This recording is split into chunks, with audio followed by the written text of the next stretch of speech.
I'm on the road to recovery in Castle Rock, Colorado.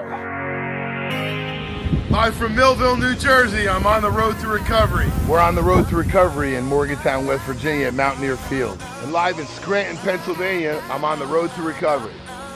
Here I am on the road to recovery from Berlin, Maryland. Hey, from Caseville, Michigan, I'm on the road to recovery. I'm on the road to recovery at Ann Arbor, University of Michigan.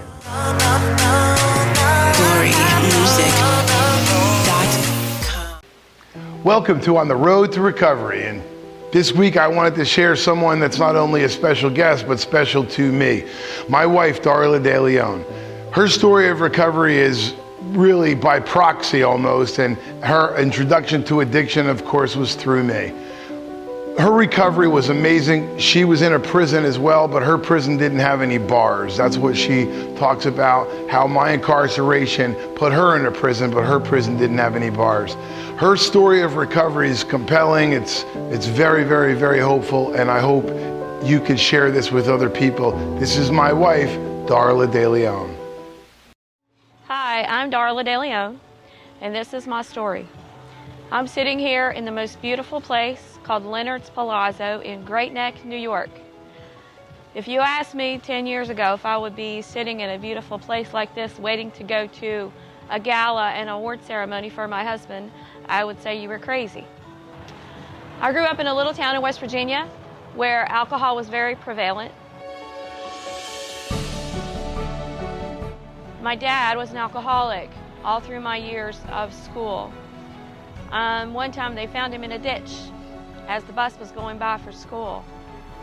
Finally, after so many years, my dad got clean. When my father had gotten clean, he had gone to the doctor, and the doctor had told him, from all your years of drinking, you've developed an aneurysm in your stomach. And if that bursts from your drinking again, you'll probably bleed out and you'll die. You'll have a heart attack and you'll die. My dad actually drank himself to death.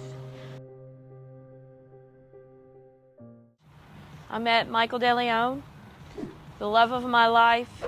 Gave me goosebumps and butterflies the first day I met him, and I still get those. Didn't know that when I married this man that he had had a prior crack addiction. I told him, I can't take this anymore. You know, you love this thing so much more than you love me and our family, then I want you to show me how to use it. You know, that led to me being incarcerated on 9 different occasions. So when I was in Burlington County Jail,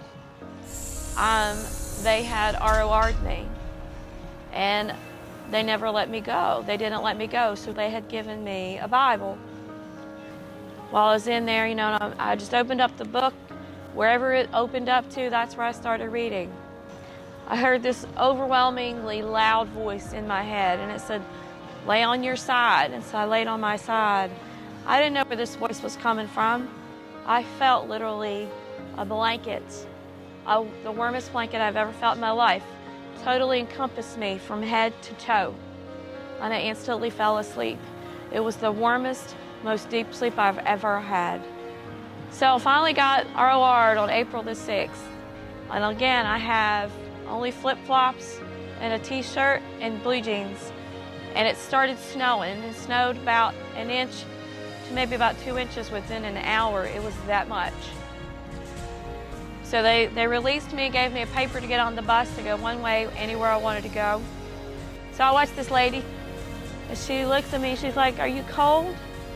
I said, yes, ma'am. She's like, well, the only thing I have is gloves. Would you like some gloves? And I said, yes, ma'am. And so this woman out of her window hands me these very expensive leather gloves, and then she drives away. So I put on the one glove, and I start to put on the other glove. And in the glove, there's something in the glove. And I pull out a $20 bill. And as soon as I touched that $20 bill and pulled it out, I heard that voice that had talked to me in that cell again. And it said, see, I've been with you this whole time. I never left you. I've never forsaken you. You are my child. Now go and live for me. From that day, my life has changed. I knew at that moment who was in that cell with me and what purpose I had in this world. My husband was also incarcerated. He originally was incarcerated for 5 years before we moved to New Jersey. And then he got out, and then we were in a car accident. So my husband was given 7 or 8 different medications in one shot. Maybe a week, 2 weeks, 3 weeks. He decided that he could self-medicate and go back to crack cocaine because that would help him better. He got caught boosting at a mall, went back to jail. They reinstated his original sentence of a 20-year stipulated term. Finally, Michael got out of prison after 7 more years, so he actually served about a 12-year time frame. That was a hard time for me. Being someone who struggled with, with addiction, that wasn't like any time, but I didn't pick up. I didn't pick up at that time. We started Steered Straight. Steered Straight gives back. We take ex-offenders into schools and churches and halfway houses, detention centers, anywhere they'll hear us, to talk to kids and tell them about their choices and consequences. We do a thing called Recovery Army where, we rise by lifting others. We come alongside of people. We empower people in recovery to help others, to get them on the other side to the recovery that we have.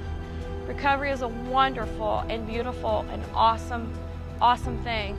We're sitting in this beautiful place surrounded by this beautiful foliage on a perfect day instead of being incarcerated in a jail cell.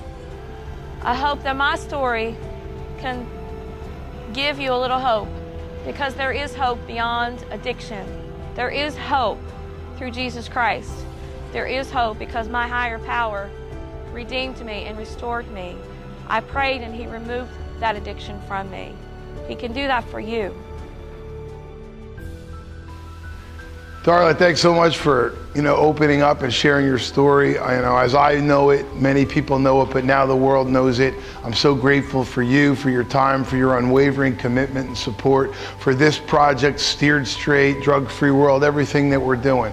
On the road to recovery with my wife, Darla DeLeon. We'll see you on the next episode of On the Road to Recovery.